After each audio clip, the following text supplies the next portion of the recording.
The Voice of the Islamic Republic of Iran's broadcasting. The Voice of the Islamic Republic of Iran is broadcast daily from 1920 to 2020 UTC on the following frequencies.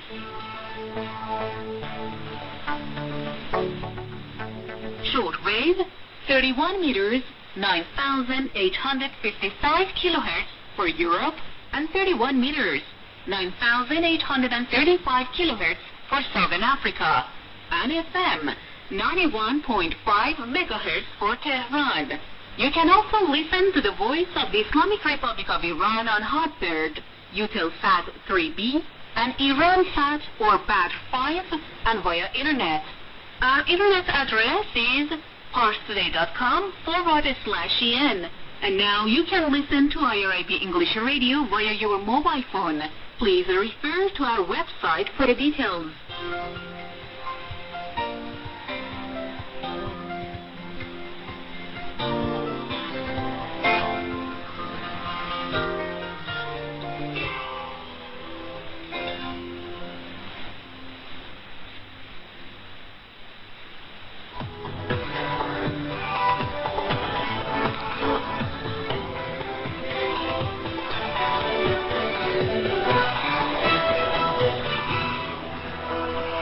This is IRIB English Radio. Coming up is the news.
Tunisia's biggest political party, Ennahda, calls for national dialogue to get a country out of a crisis sparked by the president's dismissal of the government and parliament.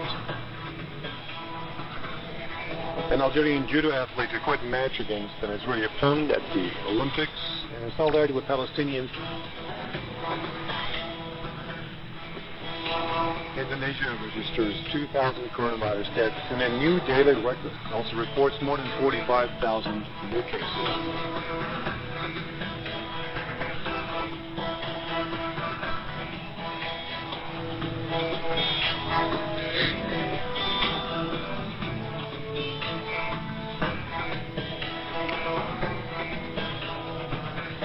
This is World News. I'm Behruz Najafi. Welcome. Starting off with Tunisia, the biggest political party there, Ennahda, is calling for dialogue to get the country out of the crisis that's created by the president's dismissal of the government and parliament. The party urges unity among the people and rejects calls for internal strife. That a day after supporters and opponents of President Kais Saied clashed outside parliament, leaving several people injured. People took to the streets following a call by the parliament speaker, Rashid Ghannouchi, who was infuriated over the president's decision. Saied has, however, rejected the criticism, calling his move constitutional. On Sunday, Saied dismissed Prime Minister Hisham Mchichi as well as suspended upon him for a month. The decision followed violent protests across the North African nation over the government's handling of the COVID-19 pandemic and the ailing economy.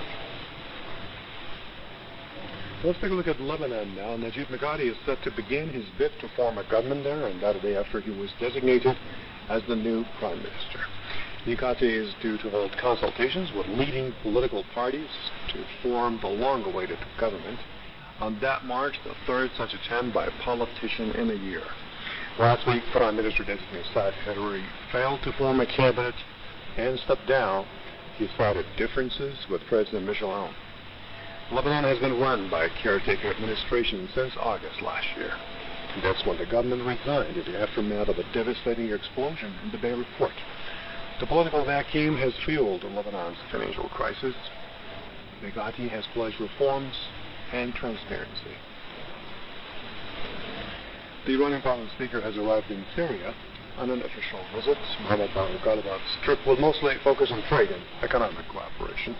We're joined by a correspondent in Damascus a short while ago for more on that.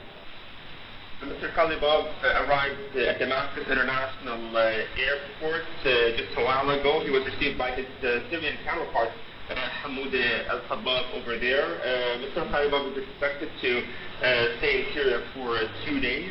His official meetings are expected to start tomorrow. He is probably going to meet Syrian President Bashar al-Assad. It was confirmed that he will be holding an official meeting with his Syrian counterpart, Hamoud al-Khabbab, at the People's Assembly here in the Syrian capital, Damascus.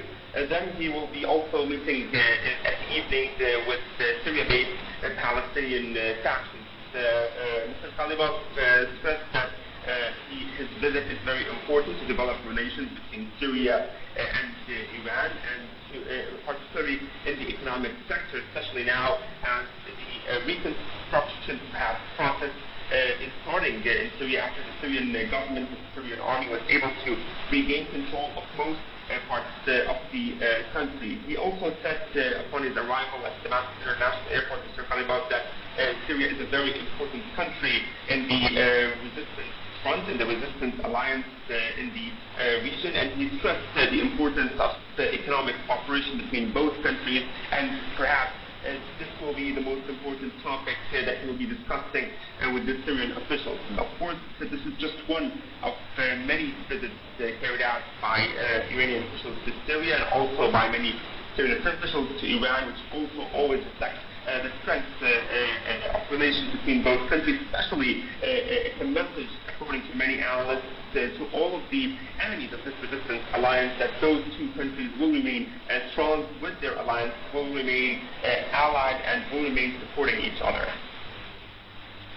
What Iran says has arrested a group of people working for the Israeli spy agency Mossad in the country's west. The Minister of Intelligence said the arrests were made following precise monitoring and gathering of information from outside the country and on the back of efforts of the intelligence personnel. It says a huge cache of arms and weapons were also seized from the group that was entering from the country's western borders. These equipment were planned to be used to incite unrest and other terrorist activities in Iran. The Israeli spy agency had planned to carry out sabotage activities during the recently held elections, but the ministry's timely counter-operations hampered the plot, dealing yet heavy blow to the Israeli Mossad agency. The displaced residents of a region, Afghanistan's Ghazni province, say that the Taliban militants shot and killed tens of civilians in their latest attack on that region. The correspondent Amin Alami has talked to the displaced residents and filed a report. These people have been displaced from their homes after Taliban captured the Shia-dominated district of Molistan in central Ghazni province. They say the Taliban committed war crimes by killing tens of civilians. We were in the region during the first 2 nights of the Taliban attack, but were forced to leave our homes. The Taliban forced us to provide them with food and drink. They also killed about 40 innocent civilians. The recent Taliban advances across Afghanistan have brought heavy consequences for local Afghans, especially those who live in remote districts and villages. The Molistan in west of Ghazni province is one among attacked regions by the Taliban over the past weeks. Taliban has dismissed any reports on killing of civilians in the Molistan region. Fighting between the Taliban and Afghan government forces has increased over the past months as foreign troops leave the country. The Taliban has made rapid gains, retaking border crossings in rural areas. The government has stepped up operations to push back the militants. Figures show that at least 3,000 people have been displaced from Molistan district over the last 10 days following Taliban attacks there. Displaced residents say government forces did not resist those attacks as they had expected. This, as Afghan officials have repeatedly claimed, the troops were tactically retreated from dozens of districts, including Molistan. Sayed Amin Alami, Kabul. An Algerian judo athlete who quit the Tokyo Olympics to avoid playing an Israeli opponent has spoken to Press TV explicitly, explaining why he felt he had no choice except to walk from his great chance to win the gold. Palestine is just too important for this Algerian who prioritizes their cause even over his own sporting ambitions. Robert Carter reports. An Algerian judoka athlete who made headlines last week for shunning an Israeli opponent at the Tokyo Olympics has now been temporarily suspended along with his coach from the International Judo Federation, meaning that Fethi Nourein will not be able to compete after making his bold statement in support of Palestine. After returning to Algeria, we secured an exclusive interview with Nourein to ask why he felt he had to walk. I was pitted to play against an athlete from the usurper entity occupying Palestinian land, a regime which kills innocent people and drives them out of their homes, day and night. Because of this, I don't accept that my hand is smeared with someone who represents an entity like this, and for his flag to be associated with the Algerian flag, which is in support of the Palestinians' cause. His actions meant he would miss out on a chance to win a medal, but Nourein admitted he had no regrets. If the same situation arises, I would not hesitate to take the same decision. The world needs to know that Israel is an occupier and they practice all kinds of laws that deviate from the international laws and human rights. We need to send a message to the world that we deal with all religions with dignity, just as the Islamic religion recommended us to do, except for the ones who fight against the religion and the Muslims. We are against them and it's our rights to respond to them. We have the right to defend our religion and all oppressed Muslims. The Olympic Charter takes a strong stance against any political acts, stating that no kind of demonstration or political, religious or racial propaganda is permitted. However, this isn't the first time that a Muslim athlete has protested against this controversial lineup. Many are now starting to ask questions about the Olympics and their lack of sensitivity on the subject. Also, are the games being used to whitewash Israel at a time when Palestinians remain deeply oppressed? Robert Carter, London. Israeli warplanes have launched a series of raids on targets in the Gaza Strip. Israel says that the air raids came in response to recent launching of incendiary balloons from Gaza. Palestinians view firing at the balloons as a form of defending their rights. Ruba Shabbat has the story. Israeli warplanes carried out airstrikes early Monday on positions in the Gaza Strip In response to incendiary balloons fired from Gaza, Palestinians say these balloons are a means to pressure the Israeli regime to respond to their demands and lift the siege imposed for 15 years, deteriorating the lives of Palestinians in the Gaza Strip. Israeli airstrikes are part of efforts by Israel to undermine the Palestinian resilience and increase the suffering of Palestinians. These airstrikes show the weak position of the Israeli army. The Israeli regime is linking the reconstruction in Gaza to political issues, including the fate of its soldiers in Gaza. And we won't accept this. The ongoing blockade and restrictions will lead to serious consequences, and the resistance won't remain silent. Among the demands, Palestinians call for the import of building materials required for the reconstruction of Gaza and the Qatari grant. Israel refuses all the Palestinian demands and links the reconstruction process in Gaza to political issues. The Israeli regime has stopped the import of the required construction materials needed for factories that were damaged during the latest escalation. This has led to paralyzing the economy of Gaza. The Israeli regime thinks these attempts will break their willingness, but Palestinians will always support the resistance as the only means to defend their rights. According to the Israeli army statement, the airstrike over Gaza won't stop as long as Palestinians keep firing incendiary balloons. Palestinian resistance expressed it's ready for all scenarios, including renewed fighting in the face of the Israeli inhumane act. The Israeli airstrikes reveal the true nature of the tension between Israeli regime and the Palestinian factions.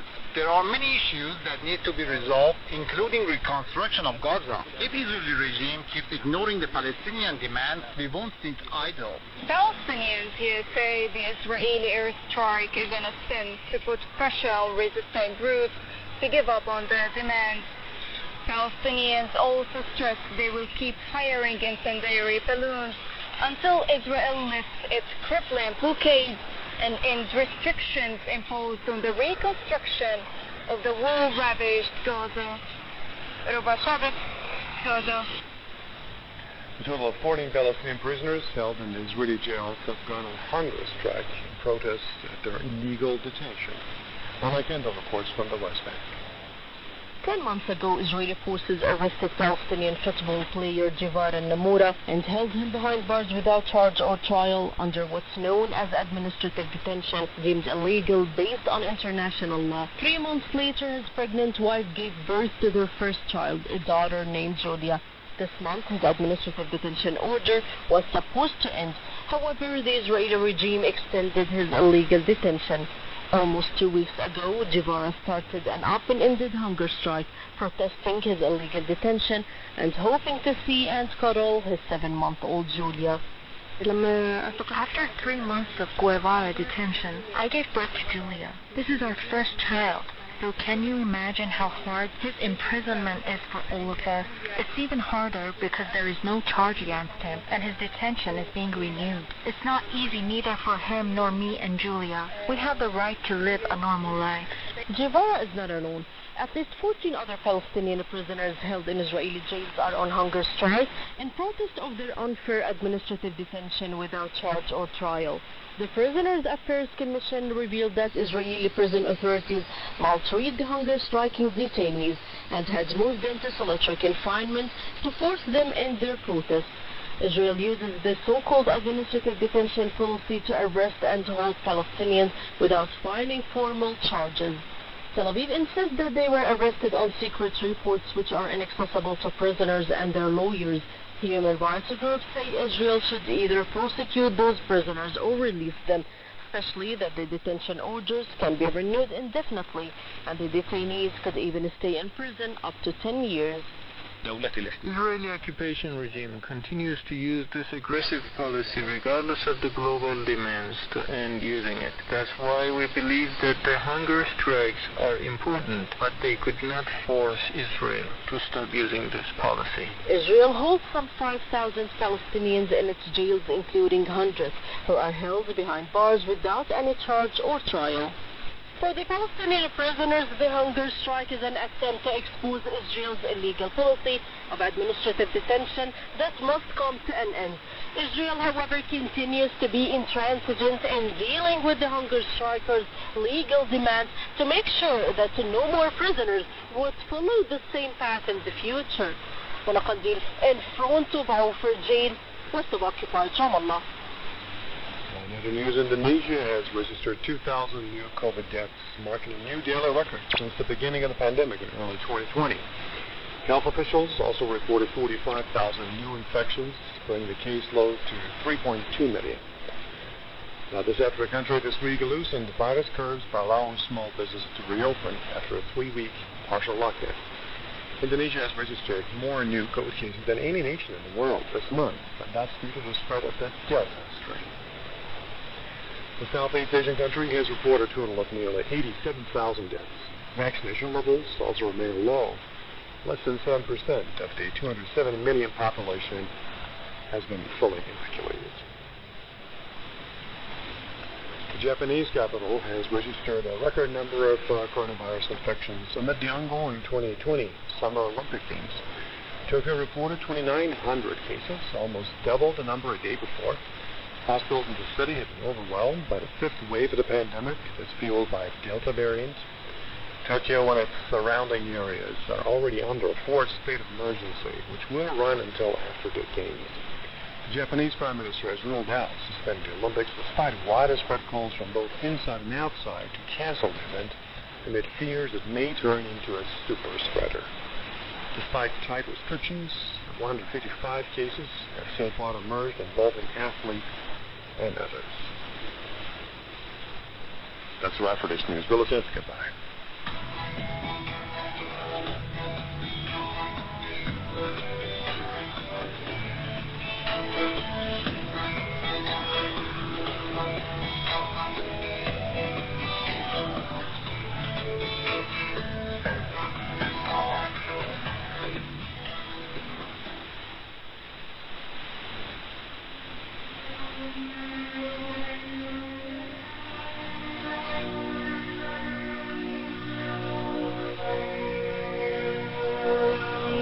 ایمان را در خودتون تقویت بکنید.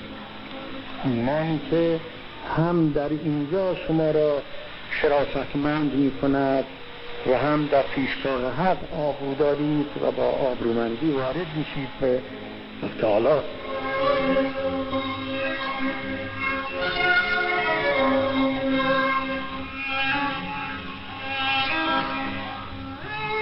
In the path of the Imam.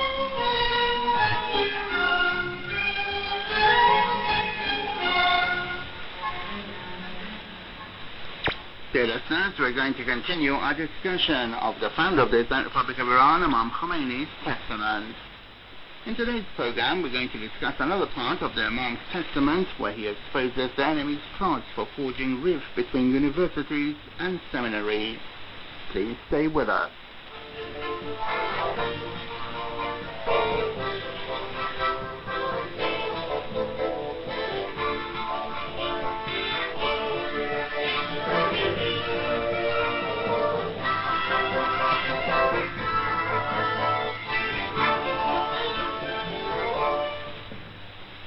Seminaries have a long history in Iran, while modern universities are considered new institutions.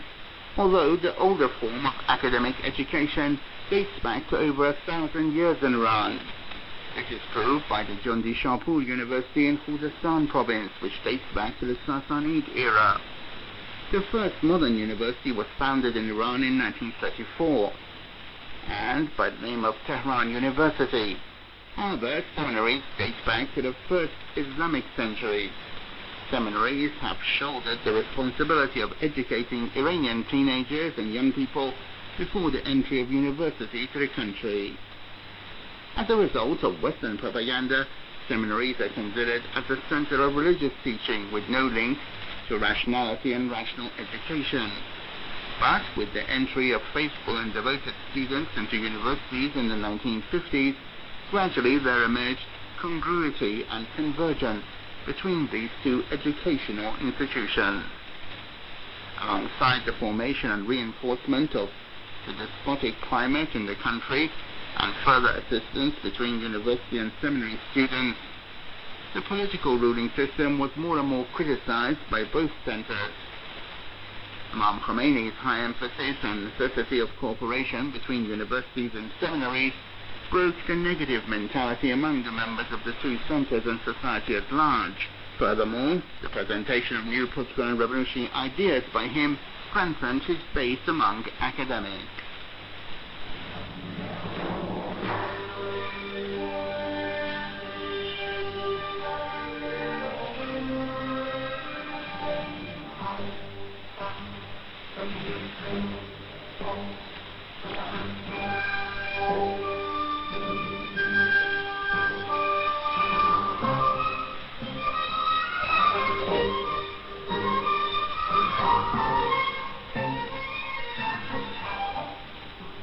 Imam Khomeini, may God bless his soul, believed that unity between universities and seminaries would lead to the victory of the Islamic Revolution.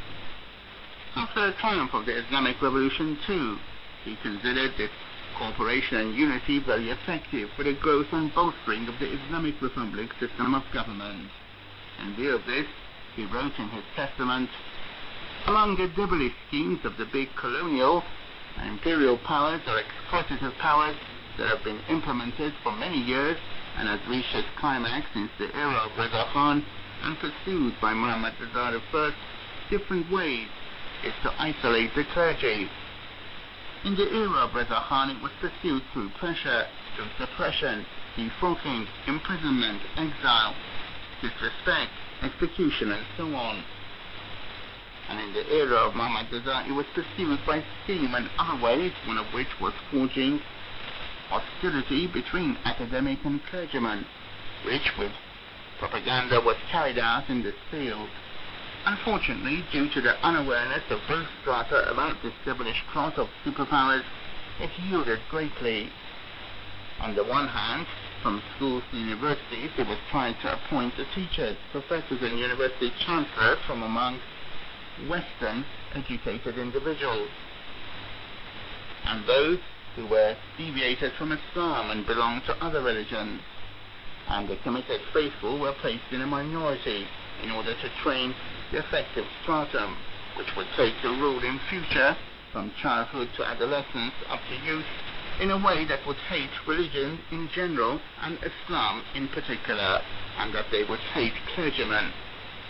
And at the same time, these were introduced by Britain and later on by the advocates of capitalism and feudalists and supporters of backwardness and opponents of civilization and sublimity. On the other hand, in this wicked propaganda, they would frighten clergymen, promoters and devotees of universities and academics, and would accuse them of not respecting religion, promiscuity, and opposition to the symbols of Islam and religion.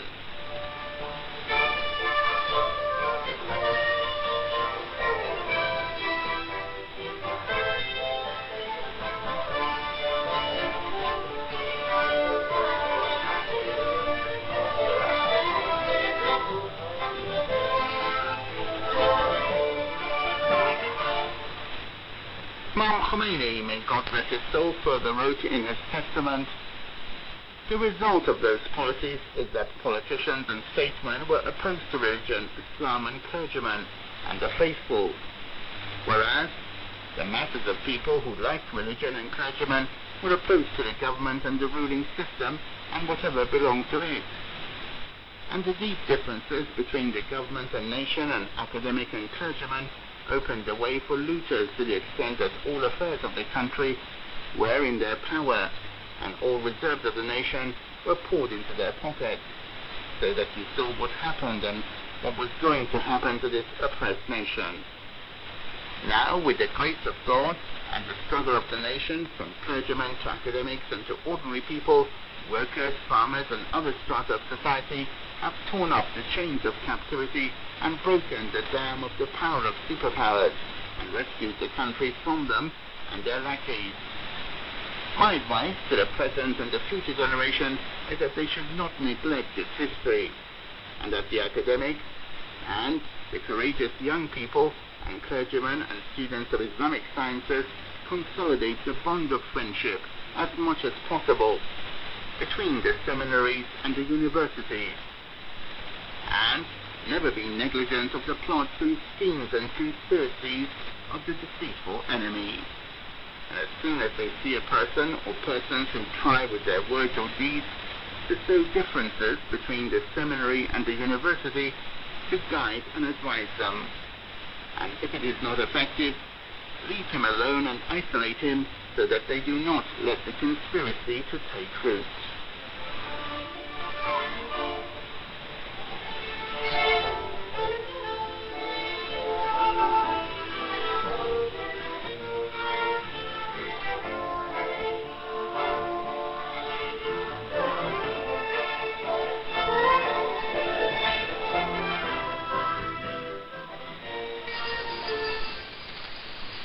The first methodology that the Quran uses is to talk to the emotional side of the human being. يا أيها الذين آمنوا أويوه بالله استعينوا بالصبر والصلاة. And we have set forth for mankind in this Quran full of examples. Then back, a lecture on Islamic issues. Understanding Ghadir properly, brothers and sisters, Allah is a witness. Today, upholding Ghadir is upholding the person that has got the right to rule based on what the Ahlul Bayt have said. Upholding Ghadir means supporting the one who has that authority. Today, not the one who is unseen, not the one that when he comes we will receive his orders directly. The ones that he has said, the 12th Imam has said, in my absence, these are the people that have wilayah. It is our responsibility to identify the ones that the Imam of our time has mentioned as the wali over us during this time, accept that, and support that, and support none other than that. This is our responsibility. Every single one of us. It has nothing to do with ethnicity. It has nothing to do with nationality. It has nothing to do with any of these. No borders, no none of that. The same way that when the Imam of our time, Ajjalallah Ta'ala Farajahu Sharif, comes, initially his rule will cover a certain part of the earth. The rest of the earth, the rest of the people are going to still have these tawaghit that are not going to give in to his rule. So if you live under those tawaghit, what are you supposed to do? Are you supposed to support your tawaghut, or are you supposed to say, no, I only support my imam? Same with the wilayah of the ulama, with the conditions that are there, which we have in Ayatollah al-Uzma Khamenei. The same way that the believers in Lebanon understand this, the believers in other countries understand this, we should all understand this. This is the wilayah that today manifests in these people based on the saying of the Ahlul Bayt. Our responsibility is to uphold wilayah in finding the correct person, the right person, the one that the Imams have told us, taking their wilayah, none other, supporting that. It is all of our responsibilities, regardless of ethnicity, nationality, whatever else is out there, to support the wilayah of this alim that is muttaqi, that has insight, that is fulfilling the role of the wilayah of the Ahlul Bayt, with all the respect to all the other ulama. All other ulama need respect, and we respect them all. Maraja and other than Maraja. We have Maraja in fiqh, may Allah bless them, prolong their lives, and so on and so forth. We have ulama of theology, may Allah bless them. Ulama of philosophy, may Allah bless them. Ulama of hadith, may Allah bless them. Ulama of tafsir, may Allah bless them. ulama of Irfan, may Allah bless them, all of these ulama are great, we go to them. Wilaya is different. Wilaya is different. There's one who has wilaya at this time. It is our job to support that. Supporting the wilaya of Ayatollah Khamenei is supporting the wilaya of Islam, is supporting the wilaya of the 12th Imam. And not supporting it is not supporting the wilaya of the 12th Imam. In the same way that if we critique those incorrectly who identify as Shia and they only accept a few of the Imams. If you don't accept the 7th Imam, you only go up to the 6th Imam, it doesn't matter. If you don't accept the 7th Imam, you're the same as not accepting Ali ibn Abi Talib either. There's no difference. If you go with the 7th Imam, but then when it comes to the 8th Imam, you don't accept him, you haven't accepted Ali ibn Abi Talib either. You say you do, but if you accepted Ali ibn Abi Talib, you have to accept the 8th Imam as well. If you accept the 12 Imams, you accept the wilayah that they have given to those that they have given. If you don't, then you have not accepted the wilayah of the 12. He's saying that this is your government. In my absence, these are the people you need to go to. He said, no, I don't want to. And today, brothers and sisters, the attack on wilaya is from all directions. Attack on wilaya is from all directions. The most painful of all is the attack on wilaya and those who identify as Shia, and they mention the 12th Imam, they mention the Ahlul Bayt, but they are the arch enemies of the visible wali of today, Ayatollah Khamenei. Arch enemies. What is most painful is that we who identify as Shia to Ali ibn Abi Talib, we identify ourselves as those who uphold Ghadir. We believe in the wilayah of Islam. We believe in the wilayah of the Ahlul Bayt. When the enemies of the kuffar against that wali today accuse that system, they say things against it, we tend, at least, we tend to even think perhaps this is true. Siding with against the wali of Islam. You're supposed to be supporting the wali. It's our responsibility to support the wali. The problem after Ghadir was people didn't support the wali at their time. Allah appointed, explained and showed. They didn't accept. They didn't support. Those who knew. There was a few that went against. The majority simply didn't support it. We don't support. What's the difference between us today? Those people that we look down upon in the street didn't support the wilayah of Allah after the Prophet. The Prophet said, Ali, he said no.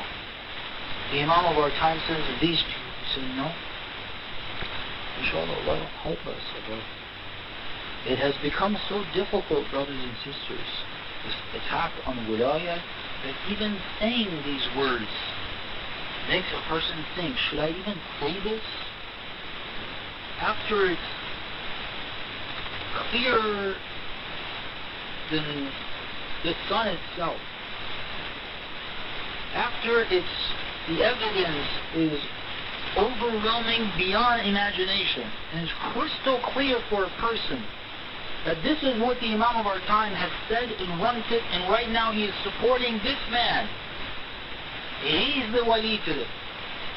It's crystal clear to a person because of all the attacks on so many different levels within the Shia community that a person tries twice before he says something.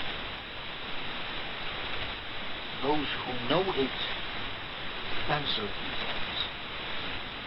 The same thing that happened after the demise of the Prophet. It's exactly what happened. They all knew. But because of the pressure, they just remained silent. Anyone today who silences themselves because somebody told them, well, you're not Iranian. This is an Iranian thing. That person is going to burn in hellfire unless Allah forgives them. This has nothing to do with being Iranian. The same way Ali ibn Abi Talib was Arab. How many of you are Arab? How does this have anything to do with being an Arab? If the Imam of the time sets up camp in Kufa, are you going to say he's amongst Iraqis? He's in Iraq, he's with the Arabs? That logic should conclude that. That logic is in hellfire. Any excuse, no excuse. This is an Islamic teaching today. The one man that has the wilayah, that the Ahlul Bayt have given him, and they have that right, Allah has given them that right. To give it to someone, just like they did during the minor occultation, the four Nawab. Now it's this one. I'll find out it's this one. He's the right. You and I have got to support him. Those who don't understand this, ask Allah for clarity. Those who this is clear for them, at whatever level, and they silence themselves, and censor themselves, and do not support when they're supposed to support, they will have to answer to the Imam of our time as to why they were silent. And he said, means to lead. من كنت مولاه فهذا علي مولاه من كنت مولاه فهذا علي مولاه. This is IRIB English Radio.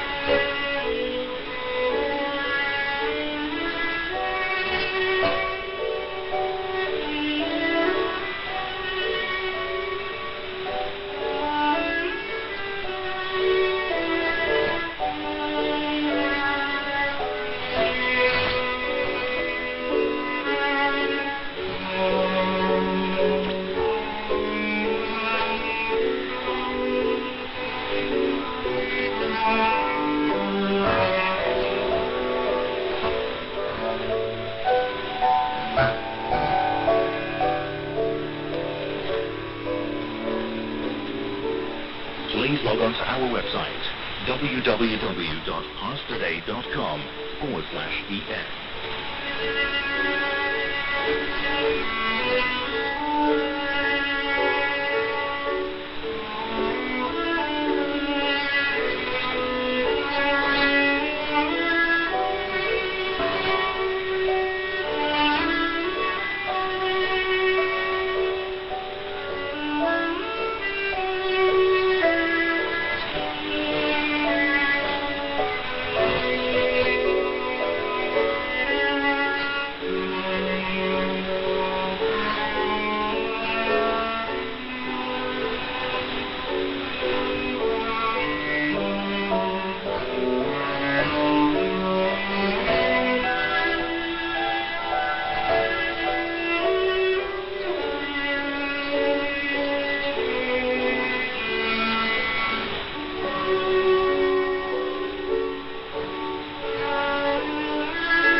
Only about half of Americans vaccinated. Dr. Anthony Fauci and other current and former health officials vigorously pressed the case on Sunday, 25th of July, that inoculations were the best way to stem a tide of new COVID cases.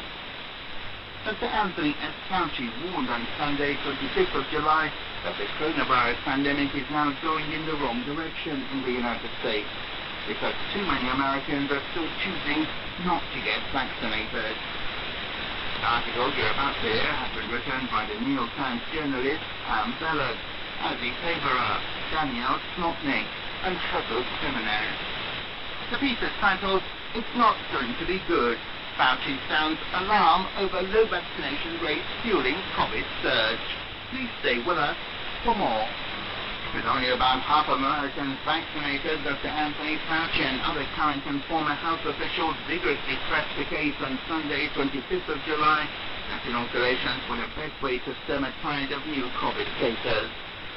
Dr. Anthony Fauci warned on Sunday that the coronavirus pandemic is now going in the wrong direction in the United States, because too many Americans are still choosing not to get vaccinated.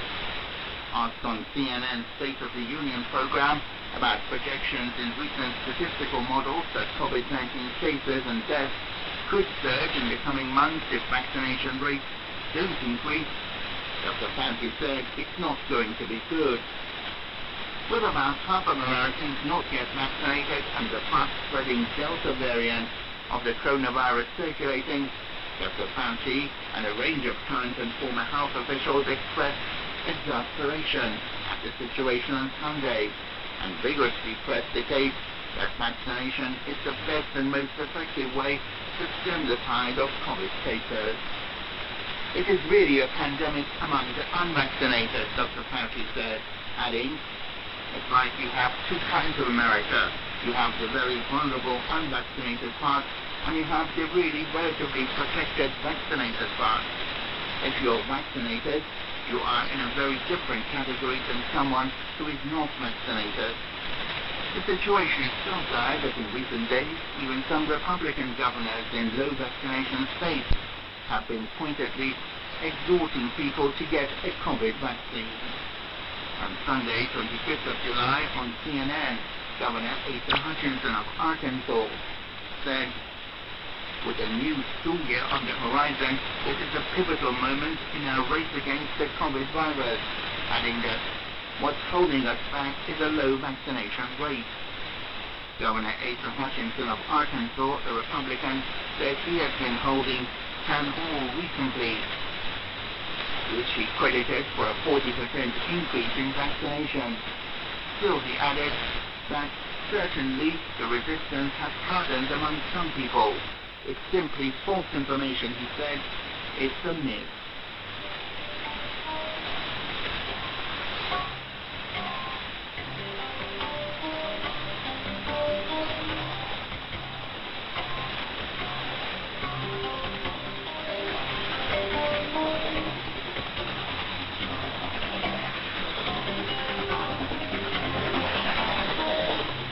On CBS's Face the Nation, Dr. Jerome Adams, who was Surgeon General in the Trump administration, also encouraged vaccination, casting the decision in patriotic terms. Get vaccinated because it's going to help every single American enjoy the freedoms that we want to return to, he said. Dr. Jerome Adams said some people still have legitimate questions about getting vaccinated, including workers who worry post-vaccine side effects might cause them to miss a day's work or a paycheck. He predicted immunization rates would increase once the vaccines, currently available under emergency use authorization from the Food and Drug Administration, FDA, become fully licensed. That will likely prompt the military and some businesses to mandate vaccination for service members and employees, he said. In the meantime, Dr. Jerome Adams said the message should be, it is your choice, but choices come with consequences to you and to others, including children not yet old enough for vaccination and people who are medically vulnerable. Several current and former officials discussed whether recommendations or mandates for wearing face masks should be reinstated. Dr. Anthony Fauci said, The Biden administration is considering reissuing stronger mask-wearing guidelines. In May, the Center for Disease Control and Prevention relaxed its guidelines, saying that people who are fully vaccinated do not need to wear a face mask in most indoor settings. Dr. Jerome Adams said that guidance, quite frankly, has confused citizens. It frustrated businesses and public health officials who I continue to hear from, and it's been, by any qualification, a failure. He said the Center for Disease Control, the CDC, should state clearly that even people who are vaccinated should wear face masks if they're in public, around people whose vaccination status is unclear, or in a community where COVID cases are increasing. The Center for Disease Control, the CDC, needs to give those businesses, those health officials, a little bit of cover by clarifying the guidance that they have out there, Dr. Jerome Adams said.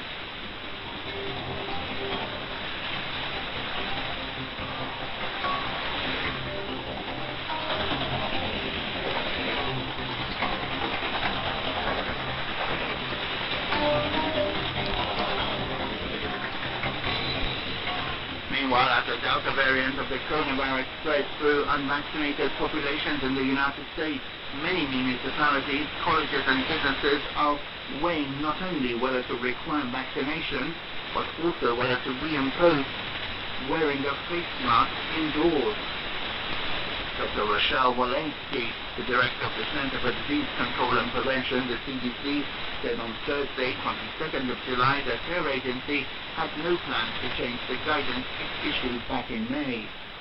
That guidance allowed localities leeway to make their own rules, but said that people who were fully vaccinated could shed their face masks in most situations. Many Americans, vaccinated or not, did so with relief. Now the highly contagious Delta variant of the coronavirus and the fear of breakthrough infections, however mild they usually are, have led many individuals to consider covering their